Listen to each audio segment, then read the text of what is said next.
Welcome back to Streamline Entertainment. It's Marvin speaking. We're going to get straight into a video.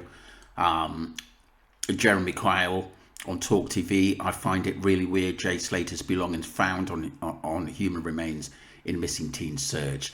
And he's talking with the ex-police, which is Peter Bleksley. Let's get straight into this.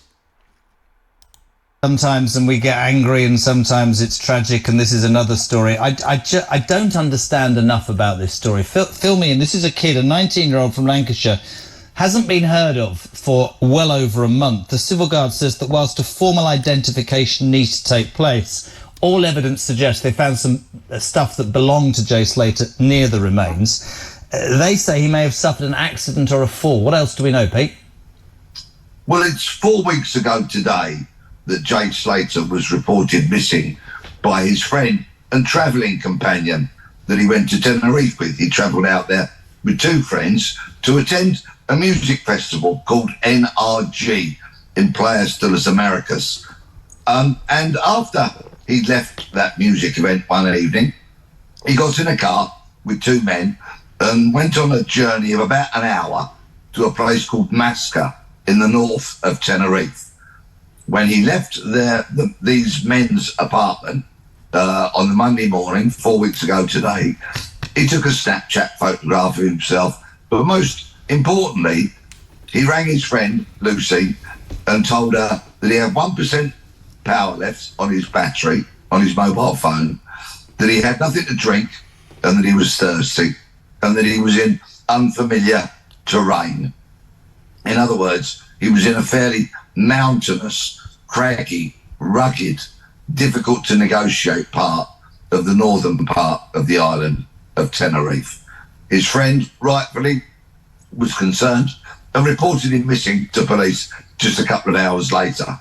Thereafter, the Guardia Civil, the Spanish police, launched a hunt for Jay using whatever resources were at their disposal.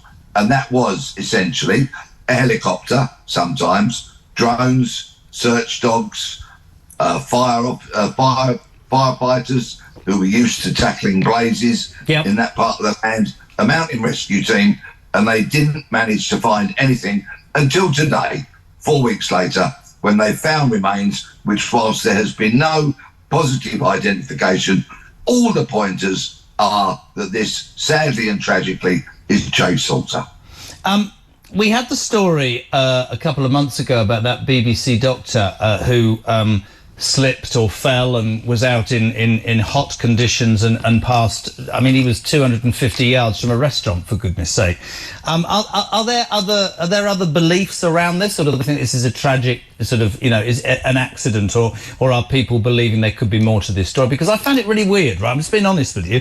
Seems to be in the papers every single day about they're scaling back the police operation. The parents want money out of the GoFund package, and the dad says this and the mother says that.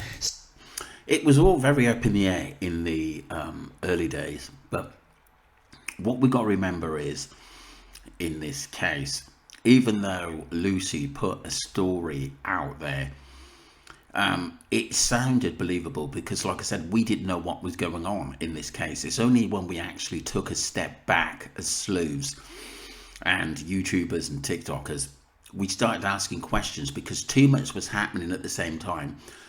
A lot, and I think a lot of that was a smoke screen and to confuse us. And I think people started asking questions in why would basically Jay go with two older guys to an Airbnb where there was nothing happening and they went back to sleep. It doesn't make sense. And it said that Jay had lost keys, but like I said, he could have gone back to Brandon's apartment. He could have gone back to Brad's apartment, or even Lucy's, or stayed with his cousin was out there, or stayed with someone. It didn't make sense to me right in the early days. Why would he go back there if nothing was really going on? It just didn't make sense. Seems to have been sort of reported in a slightly weird way, Pete. Would you agree with me? Well, I think the reason the story garnered so much attention was that it was a very ordinary story about young people going to a Spanish island for a holiday. Yeah. It happens thousands upon thousands of times. But this ordinary story became very extraordinary because of some of the factors, like he left the club with these two elder men and drove for an hour in a vehicle. And all of these kind of things merely fueled the fire of the armchair detectives, the online sleuths, and all those people who have got nothing better to do with their lives other than to spread conspiracy theories, gossip, rumour, and claptrap. And this went on and on and on for 4 weeks, was very, very hurtful to the family, and quite frankly, achieved diddly squat. Well, listen, let's hope we get, some more on that. I hope it isn't him, but if it is, I hope that puts, the family. I mean, I don't know how you go through that sort of stuff anyway. It's actually outrageous. But thanks, Pete. And also, just very quickly before you go, you like a bit of football. We'll have a Peter Bleksley special. Your response to last night, I wasn't shocked at all. I think I was more shocked that Labour won. What did you make of the game of football last night?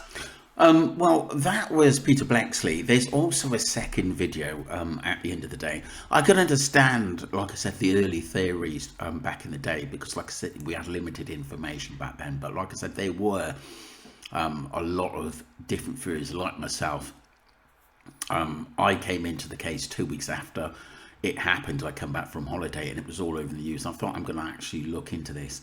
And even today, sometimes we're questioning ourselves, did this happen, did that happen? It's just one of those cases. We're just going to move on to part 2 in a second.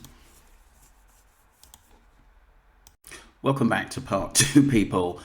This is by Aldon's Review. Do go and subscribe to him. Aldon's Review in True Crime.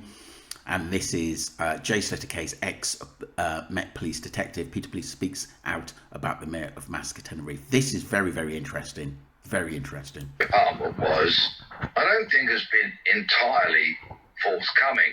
In fact, I'm hearing reports that he's denied access to some CCTV. But let's remember that a mayor in a region such as this in Spain does carry some considerable power and has to stand for re-election.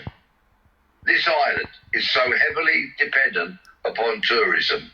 Is there a reluctance on behalf of the police to actually delve as deep as they should do into the murky world where we know there are drugs? We know that with Tenerife, other Spanish islands, and the costas in southern Spain, they are heavily populated by criminals, organised criminals, from the Russian mafia to local criminals to British gangsters and many, many. I always thought Peter thought there was a lot of suspicion in the early days with this case, and I wish that, I know the UK police are looking into it, but I wish they had more of a say in what happened to Jay, because like I said, I think we would have seen arrests, to be honest with you. It's like I said, obviously we know that the times don't add up. We know that is conflicting information between basically Brad, his mum, and Lucy. It doesn't make sense. Also Ophelia, basically her statement, which was the one that was said to be concrete, that had been ripped apart by Mamadi, Duncan, myself, and many others, sleuths, looking for what really happened to Jay Slater. Anymore. Do they not want an accurate picture painted of what this area is like? And is that in part a reason why there may be some reluctance to delve as deep as I feel they should do? Had this disappearance happened in the UK, for example, and it had garnered as much publicity and public interest as this case has done, then I think we'd have seen a very different approach from a British police service. Certainly a family liaison officer would have been deployed to be the kind of go-between between the family and the senior investigating officer, to provide updates, to gather background information as well on Jay, any of which would be, of course, naturally helpful. And I think we would have seen greater communication between the investigation and the public through press conferences to which the media would be invited. So there would be a regular flow of information as and when the senior investigating officer deemed it appropriate. All of this seems to be lacking considerably here, and I really have an awful lot of sympathy for Jay's parents, his brother, and others who loved him, because they are reluctant to criticise the Spanish police. They want to keep them on board, understandably so. I agree. He's made some really, really good points there. I do think the Guardia Civil knew that there was, that, you know, there were third party people involved in this case, but they didn't want to make a massive thing of it because it was already big all over the news about Jay Slater going missing. I do think it was played down. I do think that sometimes money has a lot to do with why cases are not resolved in the way that they should be. I do honestly believe that. Even Peter Bleksley said sometimes police over there, you know, do take backhanders, you know, and well known for it. And why would he say that? And he was in the force a long time, even though he's retired now. Maybe that they harbour concerns that they are not going to go public with.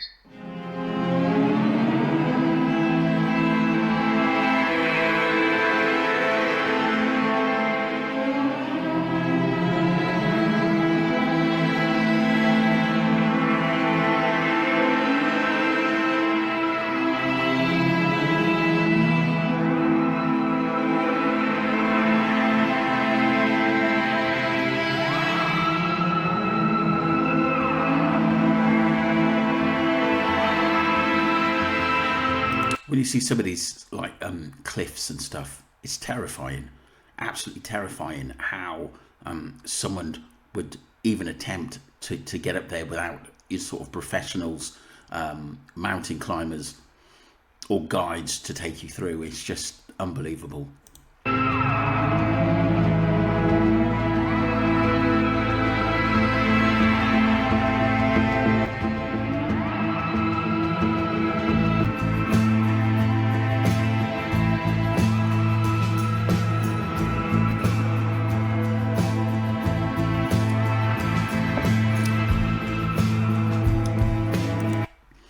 Thank you very much, people. Let me know what you think. I do think that the ex-mayor were hiding a lot and probably did have footage that would have been very, very credible to this case, but wouldn't release it. Why? What did he have to hide? Don't forget to subscribe to the channel. Thank you for all your support, and we march on for justice for Jay Slater.